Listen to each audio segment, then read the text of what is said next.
Hello QPR fans, Players TV, home and away. Deejay Ranger back in the place once again with another exclusive Ex QPR player interview. This time is with the one, the only Trevor Challis. How you doing, sir?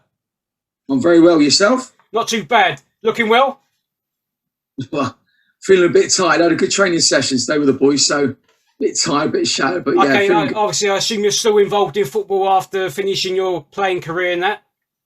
Yeah, I'm involved. I do Bristol City's youth team, so I'm the under-18s youth team coach. Okay, it's good to keep your foot in the game, as obviously you've been a player at QPR and numerous other clubs, etc. and so forth. Obviously, it's keeping your mind busy as well, especially in these pandemic times and stuff. I can't imagine what people are like, who can't work at present due to the pandemic, etc. And then ones that have been furloughed and maybe have lost their jobs due to it. Unfortunately, not their fault, but these things have happened. But it's keeping you. With the mentality thing going on out there with lots of people as well, keeping your brain ticking over with the academy teams and stuff like that. You do the work at Bristol City. Yeah, absolutely, 100%. Just in my cul-de-sac here, like one person's lost his business, another guy's been made redundant. I'm very lucky. I'm very privileged to be in a role where I've got a little bit of job security. So touch wood, long may that continue. Well, yeah, and good luck with that. Hopefully you succeed with the academy team and that, and work your way up maybe to the first team or bigger things in future for yourself. You never know. Okay, mate, just a few questions regarding your playing career at QPR, if that's all right. Yeah, absolutely.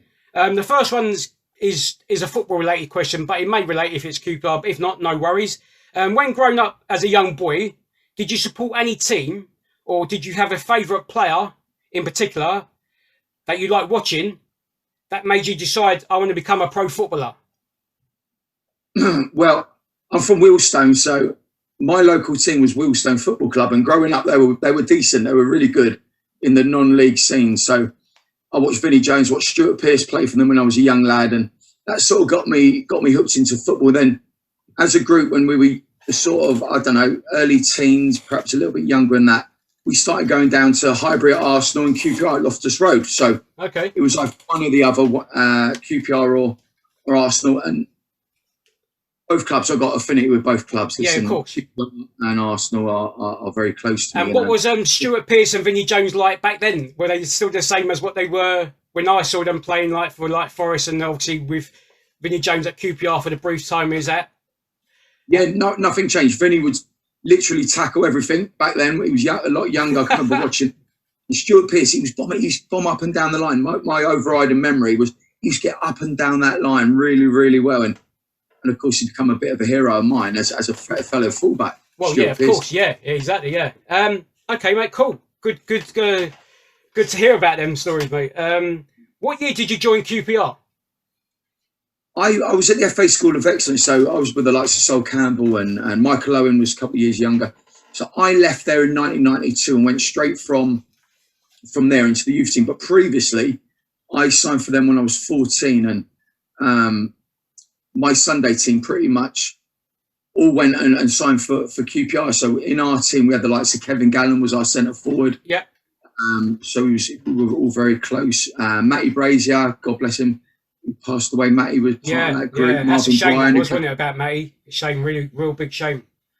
We were really close, and he was a real good pal of mine. And yeah. Went to his school, saw Simon Barker and Andy Sinton, and a lot of the guys went there. It was great that they showed their respects. And yeah, of course, yeah. I mean, Andy does a great deal for the club anyway, as you know yourself. Like, he's proper involved heavily at the club, which is great. I mean, I'm sure other clubs do have ex-players or people involved just as much like that. But it's good to see, like a lot of players just have their careers. They either get involved in coaching and stuff like that, and then some may get lucky enough to go back and work, like Les has done as well. Obviously, director of football at QPR. I mean, everyone's different in what they want to do, I suppose, in their working period after their footballing careers. But yeah, it's great to see. Okay, mate. Who did you make your debut against for QPR? Can you remember? Yeah, I came on a sub. It was at Loftus Road against Coventry. Okay. I think I had to come off with an injury. I'd been on the bench. It felt like an eternity waiting for waiting for me opportunity. And you can remember, did we actually win the game or not? I can't. We drew 1-1 I think Dion Dublin might. Don't quote me on that. I think Dion Dublin scored. But we drew 1-1. I think we should have won it. We should have won that game, and but we didn't. But then I made my full debut against Everton. It was okay. Good. Yeah. Okay. Well, obviously at home game, you know, it doesn't matter whether it's home or away. But yeah, okay. Good that you remembered. Obviously, next question is obviously scoring goals for QPR. Now, obviously, yes, defenders do score goals, not as many as strikers or midfielders. I do recall that you didn't score, but I'm sure you made up for it by making some great saving tackles, headers, etc. for the team. I don't know if you can remember any standout performances from yourself and the team where you played well, got a man of the match kind of thing for it. Big one that stands out for me was, funny enough, my home debut against Middlesbrough. Yeah. And they just signed the Brazilian Juninho. Oh, right, yeah. So he played, and there was a lot of speculation and talk about him. And I thought I had probably one of my best games playing against him, funny enough. And I thought I'd done a great job on him. A lot of compliments in the press, etc. on my performance of playing against Juninho. Well, yeah, at the time he was quite big, wasn't he? When he come to Borough, he was a big name player, wasn't he? From Brazil, you know, there was a lot of fanfare about him. And I thought I had a real good game against him. And as I said, I got, you know, a lot of accolades after that game. Well done for that one, especially against the likes of him, because he was a top player back then, wasn't he? You know, he was really good. But I think he had to acclimatise, he had to get used to the English game. It took him a little bit of time, but once he found his feet, yeah, of course. Yeah, that's quite a big problem, as you know yourself, with players that come from abroad. You know, like, you know, trying to acclimatise to the Premier League itself, because it's quite a quick league, as you know, and quite intense compared to other leagues around the world. But okay, mate. Next question: what's the most memorable game you played in whilst playing for QPR? We had a really good FA Cup night. I know we lost it, but we should have won it. I think Bradley Allen missed the penalty I think if he'd have scored, the momentum would have gone with us on the fourth round of the cup. The ground was electric. As players, we all know the history of the QPR Chelsea games. Yeah. Nigel Gallagher scored an absolute humdinger from the edge of the box on his left foot. Nige did, caught it beautifully. Then Bradley Allen missed the penalty, and momentum just shifted. And I think, if I'm right, Paul Furlong might have scored against us. I think he might have got the winner. But the night was a great night. The fans were great. The noise was great. Unfortunately, we just come out on the wrong side. But for me, it's one that sticks in my mind. It was of course. I mean, even though we sadly lost against the hated rivals that we have, we class them as always and will be. It's memories for yourself and the players who play in these games. You know, like they say, full stadiums and stuff like that, atmosphere, etc. London derby against one of your rivals, and that leads on to the next question, Trevor. What was it like playing at Loftus Road when it's a full house? Yeah, electric. It's a great stadium. I think the stands are close to the pitch, and the fans feel like they're on top of you. The one that sticks in my mind was playing Leeds United. It was with Tony Yeboah and players like that in the team. The noise, it was brilliant from the Leeds fans, from the QPR fans. And it's a ground which I think everybody needs to go. If they've never been to Loftus Road, they need to go, especially when it's packed. I think they make great noise. The QPR fans are great. It's a cracking ground for me. I mean, even though it's tight and compact and it's outdated, if it be told, let's be honest, but you can't beat that unique feeling of like being in the ground, quite close to the pitch, because most of the grounds nowadays, you're quite far away, obviously. Not saying that you're going to touch the players and stuff, but at QPR, LSE Road stand, you can more or less do that kind of thing. Absolutely, I loved it. I think it's a special ground. You got the soulless bowls now. You look, every ground's pretty much the same, aren't they? Yeah. And you look at Loftus Road, it's still got a special feeling for me. Yeah, I mean, another ground which, like, obviously, as a fan going to games, was like West Ham away, very similar to QPR, the old Upton Park. It was very close to the pitch as well, and that just generated more atmosphere. Obviously, they're a bigger supported club than Rangers, but not being funny, I've been watching, games over the years at Rangers, and, when it's packed, as you say, it's electric. If the team are playing well and winning, even better. It sounds like there's 60,000 there rather than 20,000 or whatever it is. You know what I mean? It's okay, listen, mate. I've been to Arsenal at the Emirates where there's 60,000. You'd rather have 80,000 packed in at QPR making the noise they do rather than 60,000 all sat on the bum not making any noise. I mean, as you just said there earlier on, this like the soulless bulk stadiums now. The model, you can see why they do it, because obviously they're trying to get away from the residential areas and put them in these industrial parks, etc., and so forth. And have everything hopefully are in their vicinity or within the ground, so fans don't have to go to outside of these areas, kind of thing. Less trouble for the police to deal with, etc., and so forth. Okay, next question. Who was your roommate on the away days with QPR? I roomed with Ian Holloway, was the first person that I was put in with, and my overriding memory at rooming with him was watching Ali G and when it first come out and absolutely being hysterics with Ollie. I can imagine. Crying about Ali G because we didn't know, we hadn't seen it and watched it, and we cried the whole night. I can imagine. He must have been great to room with. To this day. Great guy. Yeah, he must have been great to room with. He's a character, isn't he, himself? Absolutely. Some great advice. You know, he was 100%. He was always going to be a manager. He was always going to be a top manager. The advice he used to give us young lads was brilliant, and he's just such a good person, Ollie is. Okay, mate. Next question. Do you keep in contact with any ex-teammates from your playing days whilst at QPR before social media, and with social media now in place securely in worldwide scenarios and situations with people? Well, I mentioned him earlier, and I was really close with Matty Brazier. You know, very, very close. And myself, a lad called Marvin Bryan from our youth team, we used to go away a lot. So every year we'd go away on a little trip, whether it be Ibiza. So we try and get together and meet up as often as we can. Kevin Gallen, although we don't meet up as often as we would like to, still keep in contact, especially on social media now with your Facebooks. I mean, that's great. I mean, in the sense of, like, you know, even though you've not drifted apart as such, because obviously people, jobs, etc., you know, so forth, family, whoever, moved up and down the country, etc., and so forth. At least with social media, it's good for that. Even like in normal day-to-day living, like, you know, an ex-school friend, you know, you might be able to spot them on one of the media platforms, get in contact with them. You know what I mean? You ain't seen each other for a long time. Great. It's so much easier nowadays. We could have a phone if you've got their numbers and stuff. You know, you can call them up, etc., and so forth. But the media thing now is just blowing it all out. Massive. You keep in contact all around the world, can't you? Exactly. Like Danny, you know, out in Canada, you know, you can keep in contact with Danny, what he's doing out there and things like that. It's brilliant, I think. Yeah. I mean, he does media TV stuff now, doesn't he? He's Canada's Gary Lineker, isn't he? I wouldn't mind talking to him, actually, but, you know, obviously I don't know if he's on any media platforms as such, but I'll message him, because I remember his goal at Wolves that he scored. Blimey, it was like a crazy goal. When he was younger, he was a great character, Dan. Great character. I can imagine. I think he was in. Did he do something like DJing as well or something? I could be wrong, unless that was someone else. I can't remember now. In London, wasn't he? We used to follow him all around London. He was the top DJ. Okay, cool. Next question. Just a couple more, if that's all right, Trevor. Sorry to disturb your time. What teammate had the worst dress sense at QPR whilst you're playing for the club? Oh, easy, Carl Reddy. He was the worst. He'd done some modelling in London, and he thought he was a model, and his gear was terrible. He was so bad.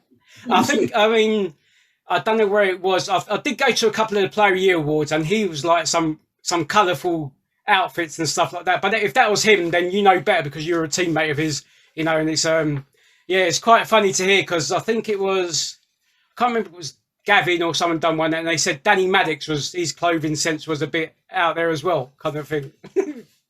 Danny's too much of a good lad.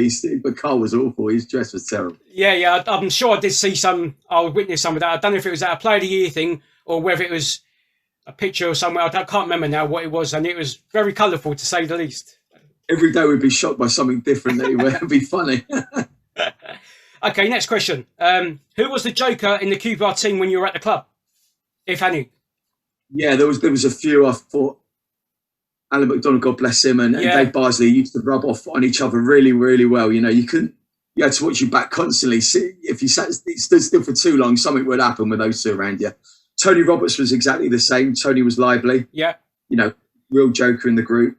And Ollie had his moments as well. Ollie would pipe up now and then and do something silly, which would just crack everyone up. I suppose, though, Trevor, being a footballer and in the change room, obviously us, the fans, don't really get to see that side of it. We just see you out on the pitch, do your warm-ups, play the game, irrespective of the result. I mean, obviously fans have their opinions and stuff. Now, whether the players know themselves if they've had a good or bad game, etc., and so forth, they don't go out their way to play bad. It's just you just have an off day, or you get beaten by the better team on the day. Obviously, unfortunately, you know. So the banter and stuff is no different to, say, me with mates going on the holiday. You're no different, except that you're working in a profile job as such, being a footballer.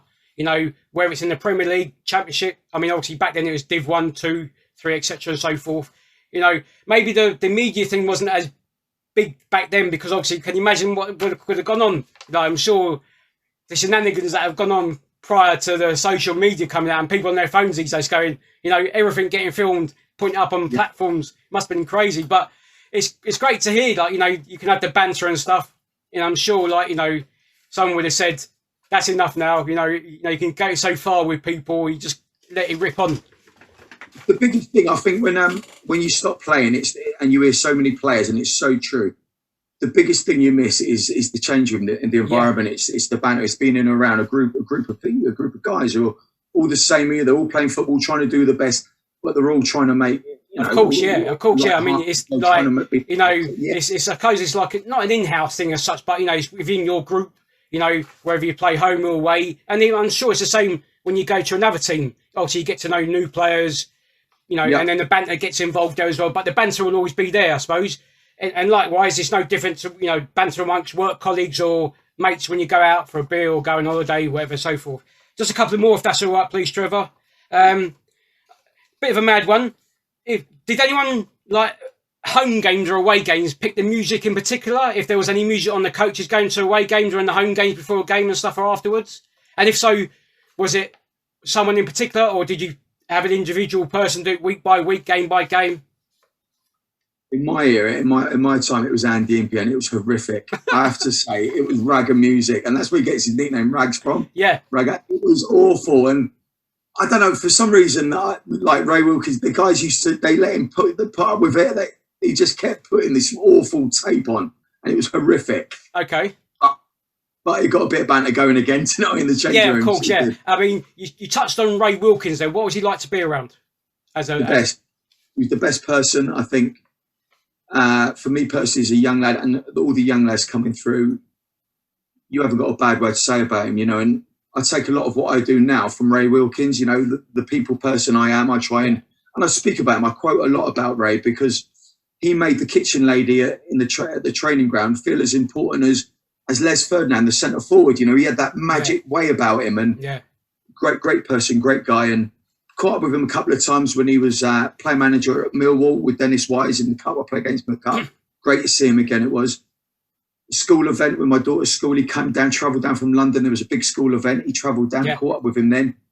And he hadn't changed, honestly, from the day he was player manager to when you see him before he passed away. I mean, it goes the class of the man, to be fair, doesn't it, really, when he does that kind of thing. He does that day in, day out. I'm not saying every day, but a lot of the time, you know, if that's the way he was, that's why so many people must be loved him and liked him. You know, even rival fans of other teams. I mean, I spoke to Steve Wicks some time ago.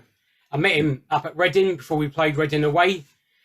And we done an interview and stuff, but then obviously something happened with the filming of it. So, but to sit down and talk, and he was talking about Wilkins quite highly, like yourself and like anyone else who's played within or managed, you know, be parts of his teams and stuff. And everyone said the same thing. He's just a pure gentleman. The story, you probably heard the story what he done for Nigel Quasey on his debut at United, the day when he got his mum up, bought a new mobile phone for her so she could travel up and stay in communication with him. That's the class of the guy. It really was. And, you know, you can't speak highly enough about him. And okay, mate. Stories. Okay, it's good to hear. I mean, you know, and obviously, like, you're taking his work into your work, and hopefully you'll be as successful as him as well, mate, to be fair. Okay, just a last question for myself. Can you give me and the QPR fans out there watching this Q&A an overall summary of your time spent playing for QPR, please? I think I showed a lot of potential when I started out in the team. So come from a very strong youth team where we all grew together, myself and Kevin Gallen. Danny Disher was a second year, Nigel Quasey was in it. And we won cups and we won leagues. Quite a good team back then, wasn't it, really, when you look at it? Yeah, it was a fantastic group, you know. Beat the likes of Arsenal and Tottenham easy, Chelsea easy, and we were a good group of players. I don't feel I translated that early form probably into my first team form, culminating with a really serious knee injury at Norwich away, which I'll forever be gutted about that because that was my last ever performance for QPR at Norwich away, which led to 5 knee operations and probably 18 or 19 months out injured. But while I was there, it was something I always gave 100%, I felt, and you know, just absolutely gutted it wasn't able to last a little bit longer. Well, of really. course, yeah, I can imagine. I mean, you know, he's a similar situation to yourself in more recent times was, yeah, he had 3 ACLs. I mean, great player. I mean, quality player for QPR, like many others who played over the years for us. And then, like, as a person himself, I was going to ask you the question of, when you get injured, it must be like you're so used to going training, having the banter in the training ground and stuff, being in there, doing your work. I mean, The period that, and I speak to the boys about getting a focus. So at the moment, we've got one boy in my youth team who's a good player, and he's just done his ACL. And I say your focus has to be the gym. You have to get education or the gym. They're young lads. I said, but you have to have a focus, otherwise, the pressure could set. Yeah, yeah. And he sent me away to Spain for a week with my brother, and that was brilliant of him. And he saw what I was like in around the training ground, recognised it, got me away from the environment. I mean, the mental thing, it wasn't as big back then. I don't know, I could be wrong, but compared to nowadays, I mean, you know, it's like back then, obviously you dealt with it. I'm not saying you didn't struggle like any other players who have had serious injuries. You know, they're going to think, oh, am I going to get back out there playing because that's what you love and do. I mean, you know, it's great that it's happening now. It's unfortunate, like for when you're playing and many others back then, the support wasn't there as maybe as much. But obviously, hopefully, all them players have got through it more or less. Or you know, I'm sure there's been incidents where they've struggled a lot because they just want to do the thing they do most, and that's play football, I suppose. Absolutely, 100%. And when you have that taken away from you for any period of time, it's the toughest period of any footballer's life. It's being sat in a room with a physio, constantly looking out the window and watching the boys train, play, banter, and you're not part of that group. And it's really, really tough. It must be downhearting as well, because especially like, never mind, it's once is bad enough, but if it happens again and again, like, you know, as I said about Adi Faradu, 3 times it happened to him. I mean, there must be plenty more players who've had just as many injuries, if not more. But even it's a tough one, I suppose. But hopefully, you just hope then that the players get through the other side of it, come back stronger, and crack on. Trevor, it's been a pleasure talking to you, mate. Thank you for joining me on QPR Fans and Players TV Home and Away with a Q&A interview about your time spent at QPR. That's it for myself, Deejay Ranger, with the one, the only, Mr. Trevor Challis. Go check him out at Bristol City Academy team, ladies and gents. He's on social media as well. But a big thank you from myself, Deejay Ranger, mate. Thank you very much for your time. It's been a pleasure. Thank you. Come on, you R'ss. Come on, you R'ss.